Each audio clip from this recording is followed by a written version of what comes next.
Hey ladies and gentlemen, welcome back to the channel. As always, it is Nick here, back with your daily crypto news and analysis. And today, I have a lot of things to talk about, so sit back, relax, and before we fully jump on into this video, I do just want to ask guys to hit that like button. It does help the channel grow immensely, and of course, I always do greatly appreciate that. Now, let's just dive in. Let's talk about a few things. So, today we're going to put a spotlight on stablecoins, specifically talking about Tether and also UST, and really kind of addressing what could happen in this market going forward. So, in my opinion, when we talk about UST and Luna, the whole entire situation yesterday, in my opinion, was fully planned. I think that it gave the regulators what they really needed to go after crypto fully, and it kind of gave them the evidence that they've been looking for. I think that this entire situation is definitely not good for that situation in general, in terms of the regulations around stablecoins. Now, I've talked to you guys a little bit about Tether and their situation. Right now, UST is actually continuing to drop a little bit. We're sitting at about 86 cents. We have not fully regained the peg, but UST only has roughly a 1% market dominance over this market. And at its actual peg before yesterday, it was roughly almost 2%. USDT, Tether, has a market dominance of almost 6%. Okay? Just imagine what could happen if Tether itself imploded, right? Imagine what would happen to this entire market. I honestly don't even want to think about it because it is something pretty significant in terms of what happened with USDT. UST. UST had roughly, yesterday, the market was going to crash a little bit either way. We were coming down, we broke our significant support levels on Bitcoin, but then we did see LFG basically announce that they were going to be selling 750 million Bitcoin, or $750 million worth of Bitcoin, to remain the peg on UST. Now that's something pretty, interesting. But again, the market was also already doing pretty rough at that time anyway, so it kind of invoked a major sell-off. But then as we've seen UST crashing, it caused massive chaos yesterday. But just imagine what would happen if USDT had something similar to like that happen. Because this is something that has $83.1 billion in terms of a market cap over this market as a stable coin, compared to UST that has a market cap of roughly $16 billion. And at its at its dollar peg, it was roughly almost 17 to 18 billion dollars. But let's look at this. So UST is down 40%, or I should say it was down 40% yesterday. It's bounced back a little bit. Right now we're sitting at about almost 82.5 cents exact. For a stablecoin, this is pretty rough still. Honestly, we're still waiting for this to go back to its dollar peg. We did achieve that a little bit today, as you guys do see. We came up to almost, I forgot what the amount was. It was almost $1.06, if you will. But for something that is backed by Bitcoin reserves, it is something to really kind of watch for, right? Because a lot of these stable coins say their backing is by, it's pegged to the dollar, but it's backed by reserves like Bitcoin and this and that. This has been the discussion even with USDT, aka Tether, right? Which we will jump into and talk about a little bit more here. But this is starting to get back to the dollar peg, but it's going to take some time. I foresee this most likely getting back to that point. But like I said, it's going to take some time. Luna is also down roughly right now, so I have the 90% down here. It would be at about $11.50, almost 70 cents exact. But this is currently down 84%. Most likely will come down even more. I think that a lot of people are kind of losing a little bit of faith in this project, in terms of the idea on what happened yesterday and what's continuing to happen. Again, I'm not going to be buying any Luna. I'm not going to be, holding any. That's just my point of view on it. It's not because I don't want to buy it or anything like that. Just that I'm staying away from it, just for my, in terms of where I feel confident investing. I just don't want to jump into Luna. I told you guys yesterday that I was talking more so about jumping into Link, which Link did come down to a perfect buy point at about roughly $8. But yeah, I think that when we talk about things that just recently happened throughout this market, a lot of people are still saying Bitcoin has bounced back, the bottom's in. Honestly, I don't think that the bottom's in just yet. I think that we can come down and test the summer 2021 lows on Bitcoin. A lot of altcoins have been testing, lows going back as far as 2020 in terms of the summertime then. Luna right now is going back as far as August 2021 lows, which this is a little bit different compared to most assets like even Link and stuff, as this did go on a major run and topped out around roughly the April timeframe. So again, this one's a little bit different compared to most, but this is having that major sell-off event as well. But let's talk about stablecoins. Let's talk about the Terra situation and Tether situation. So Terra USD has a market cap of roughly $16.4 billion, caused the entire crypto market to crash 7%. I mean, it was this combined with a whole bunch of other panic, but yeah, definitely. In terms of Tether, Tether has a market cap of roughly $83.1 billion. Imagine when that bubble pops. Crypto market is going to be in shambles. 99% of projects will go to zero. Only the chosen few will recover. Now, in my opinion, like when we talk about regulations coming to this space, I think that the entire focus point is definitely on stablecoins, as they are basically being printed at a nothing. Like when we talk about Tether, right? Tether has been minting billions of Tether over time to really kind of, I would say, it's kind of falsely backing Bitcoin, if you will, which we could talk more so about here shortly. But I'm gonna address that, but. When we talk about 99% of projects going to zero, I do think that regulations are going to cause a massive shift in this market. I think that we are going to see a lot of those utility gems that we talk about, like XRP, XDC, XLM, etc., doing fairly good. Once we do see regulations, I think that those are going to be the ones that kind of stick around. I kind of compare and contrast this to like the .com bubble, where we will see major crashes along the board, some projects just kind of disappearing in general. This is also why I don't invest heavily into startup companies. Like I invest into Crom. Crom has been doing okay. I mean, it's still down for my buy points. I mean, Jigstack was an absolute disaster of a project to invest in. Pretty much all my money is gone on that investment.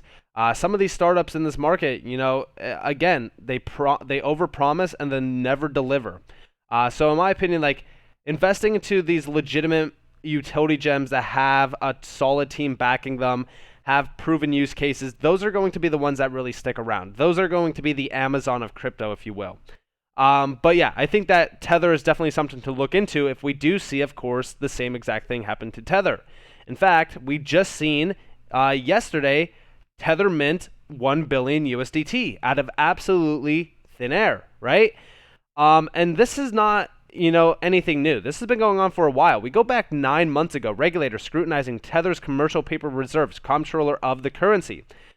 Because this actually has been in talks for a while from, Treasury Secretary Janet Yellen. She has been targeting stablecoins for a very long time and talking about the risk behind stablecoins. And like I said, the entire Terra USD situation definitely plays into exactly what they've been awaiting for. So I think that this was, in my opinion, a full-on planned attack.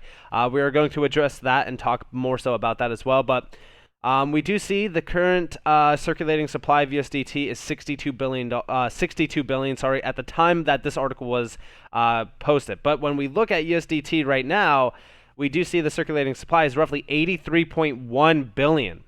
So again, pretty significant change in terms of the amount in circulation, but we did see in mid-May, Tether revealed a loose breakdown of its reserves, stating that it had invested in instruments beyond cash and cash equivalents, including Bitcoin, bonds, secured loans, and a large proportion of commercial paper. When we take a look at that, that's also the main issue, right? A lot of people are saying, well, how could these stable coins continue to be stable and hold their value if they are backed by, volatile assets like Bitcoin? That's like the main concern. And I mean, it does call for a little bit of concern, like the UST, right? Terra USD, if you will. A lot of their backing was by Bitcoin reserves. They had like 42,000 Bitcoin. And, they did announce yesterday, $750 million in terms of Bitcoin would be sold to uphold the UST peg to the dollar. And I think that is something to, really be concerned about. I mean, again, at the end of the day, I think that Terra has been pretty solid on their reporting in terms of their, reserve backing. Unlike USDT, I think that they have been 100% more transparent than Tether has ever been, in my opinion. But again, it does call for a concern by regulators. I think that this is 100% helping their case. We do see down here on July 19th, Yellen urged agency lawmakers to act quickly to ensure stablecoins face appropriate rules and a regulatory framework for them is formulated. Instead of leaving our financial system at the whims of giant banks, crypto puts the system at the whims of some shadowy, faceless group of supercoders and miners, which doesn't sound better to me. I mean, in my opinion, it is a little bit, rough to understand. I just think that crypto is something that a lot of these bankers fear. I think that they will 100% continue to attack crypto, but I think that there's a lot of things that also play into their hands, which, again, the whole UST thing definitely played right into their hands, because we go back to October, right? 7 months ago, Tether faces increased regulatory scrutiny. And this is talking more so about, again, Janet Yellen. She has been like the target point for stablecoins. Tether has issued 48 billion tethers said to be valued at $1 each this year, but it remains unclear if the company has enough financial backing to support that issuance and how they'd handle it if all the stablecoin owners decided to cash in their investments at the same time, the report says. And that is the main concern, right? Is there enough financial backing to Tether for individuals to basically cash in their stablecoin for dollars? That's the main issue here. And it's also liquidity, right? Like, liquidity is the biggest key here, because the liquidity is what caused UST to basically crash yesterday. It was a major issue around liquidity itself. It actually caused Bitcoin UST to go parabolic. I could actually kind of show you guys that real quick. So let's go to Bitcoin UST. Look at the chart for this. Yesterday, this went absolutely insane. I mean, right now it's coming down a little bit, but this hit $50,000 yesterday in terms of UST. It was pretty insane. But again, it's UST. UST's value is, less than $1 right now. But we do see down here, Treasury Secretary Janet Yellen met with the chairman of the Federal Reserve, the head of Securities Exchange Commission, and 6 other top officials to look into Tether in July before it put the U.S. financial system at risk. The company that issues the Tether currency, Tether Holdings Ltd., collects money from people who want to trade crypto and credits their digital wallets. People can send tethers to cryptocurrency exchanges and use them to buy Bitcoin, Dogecoin, or any of the thousands of other digital coins. Exactly how Tether is backed, or if it's truly backed at all, has always been a mystery. And we do see here, for years, a persistent group of critics have argued that despite the company's assurances, Tether Holdings doesn't have enough assets to maintain the one-to-one exchange rate, meaning its coin is essentially a fraud. So again, when we talk about Tether, Tether could get, I'm just going to say, when we talk about the serious repercussions that Tether could hold to this market, it's the same exact thing that has happened with the UST, except it could get a lot worse. And in fact, I actually respect Terra more than Tether in terms of them really being transparent with their backing. But we do see down here, I just tweeted this out today, the UST and Luna situation was definitely planned and added to the fire that has been lit by regulators. They're going to have a field day with this one. And in fact, we've already seen this come true.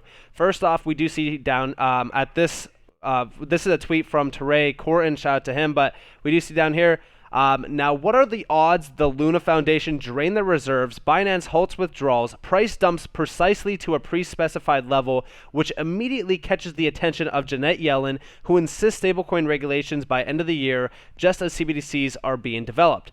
Honestly, if we look at this, right, I think that this could get pretty interesting. I think that when we talk about the plan behind this, could it be for CBDCs? Could it be to usher in regulations around this market, specifically within DeFi?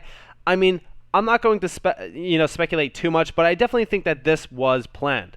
But we do see a few people talking about this as well. Binance suspends withdrawals for Terra Money, Luna, and UST tokens. Suspension is due to high volume of pending withdrawal transactions that caused by network slowness and congestion. So this was pretty interesting. It happened almost at around the same time that this was posted, which is pretty interesting. But this definitely played into things going back 3 days ago, where the United States turned its attention to stablecoin regulation, all at around the perfect time.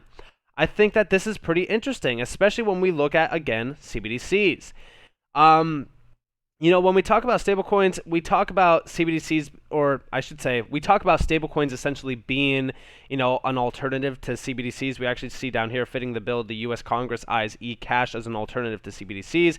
It could be interesting if they did utilize stablecoins themselves as, the alternative to CBDCs. I think that could get pretty interesting because they are essentially already backed by the dollar, but I think that they would want something to be backed by like something like gold, if you will. But here we have the Tether's reserve breakdown as of March 31st, 2021. 75.85% is cash or cash equivalents. 12.55% is secured loans, none to affiliated entities, 9.96% corporate bonds, funds, and precious metals, and then 1.64% other investments, including digital tokens. Now, again, like I've said, they are going after Tether. In my opinion, Tether will 100% be investigated. I think that they're going to look at Tether's backings and see if, at the end of the day, they have enough reserves to actually back all of the Tether that they have minted. Which, again, is 80, almost 3 billion exact. I think things could get a lot worse. If Tether implodes, things are going to spark a massive debate. But already, from the UST situation, we already see Yellen tells senators that UST experienced a run and had declined in value during a Senate finance hearing. As I said, UST will be used as evidence to regulate. 100%. I think UST is going to be the perfect substance to utilize in terms of regulations around stablecoins. And we also see here, Janet Yellen wants stablecoin legislation done by the end of the year. Listen closely to this. I'm grateful for your point. I hope you will agree to work with me and my colleagues who are interested in getting something done. Do you think we could shoot for a goal of getting legislation done this year? I think it would be highly appropriate. The outstanding stock of stable coins is growing at a very rapid rate, and we really need a consistent federal framework. I really look forward to working with you and members of Congress to devise legislation that would accomplish that. So as you guys do see, stablecoin legislation done by the end of the year. Regulations to be ushered in around stablecoins. Things are rapidly shifting. I would say regulations are going to most likely be ushered in by the end of the year around crypto entirely. Not only just stablecoins, but entirely around crypto. Things are rapidly shifting here. And we do see here the Treasury will issue a report on crypto and stablecoins shortly. This is from Janet Yellen as well today. And then we also seen a full breakdown on the Luna situation. Okay, here's how the Luna UST attack was coordinated and executed. Quoted from a friend. Attacker OTC accumulated $1 billion worth of UST, borrowed $3 billion in Bitcoin, spread around some FUD about PEG and bank runs, dumped 3 billion Bitcoin on market to trigger wider panic. 10 minutes after LFG pulled some liquidity from the curve in preparation for full pull, the attackers pounced. First cleared all liquidity from curve, needed just 350 million UST to do that. Then started dumping their UST on Binance, creating a small DPEG Terra Market module configured for 150 million daily throughput. Throughput for PEG restoration would be enough if liquidity on curve was intended for $1 billion instead of 350 million. People in small panic because Bitcoin tanked in small UST DPEG, so LFG started selling Bitcoin to restore PEG. That's exactly what the attackers wanted because they've shorted Bitcoin. LFG dumping Bitcoin while attackers putting pressure on by dumping UST. The more Bitcoin sold, the lower Bitcoin tanked, increasing panic. The more UST sell pressure the attackers needed. Finally, people mass panicking and mass congestion hit the chain, and we do see centralized exchanges suspended withdrawals, and things just hit the fan. Bank run on Anchor. Jump LFG likely realized what's happening somewhere in the middle of their Bitcoin reserve bag. Stop dumping Bitcoin to save the PEG. Let it burn. Now PEG is being restored naturally via the market module. Rumors about big deals made during the night. All of this would not be economically viable if the full pool was live, because clearing the full pool alone would require $3 billion instead of 350 million. The timing was not a coincidence, and I definitely don't believe that it was a coincidence. I think that this was 100% a plan to devise this entire regulation around stablecoins. Call me crazy, but let me know what you guys think about that down in the comments below. I definitely think that things could get a lot worse from here. In terms of Bitcoin, I think that we are most likely going to be testing those summer of 2021 lows. If we do break that, then things are definitely going to get a little bit more interesting. I'm not taking too big of a risk entry on anything right now. I definitely have my manual stop losses in place on a lot of my assets, and I will definitely be stopped out if we do hit those. But with that being said, I hope that you guys enjoyed this. If you guys did, definitely leave a like, subscribe, turn notifications on. If you guys want more free content, you guys are more than welcome to follow me on Twitter and join the free Discord down in the description below. As always, up to you all. Have a beautiful day or a beautiful night, wherever you guys are in this beautiful world. It's been Nick. Peace out, guys.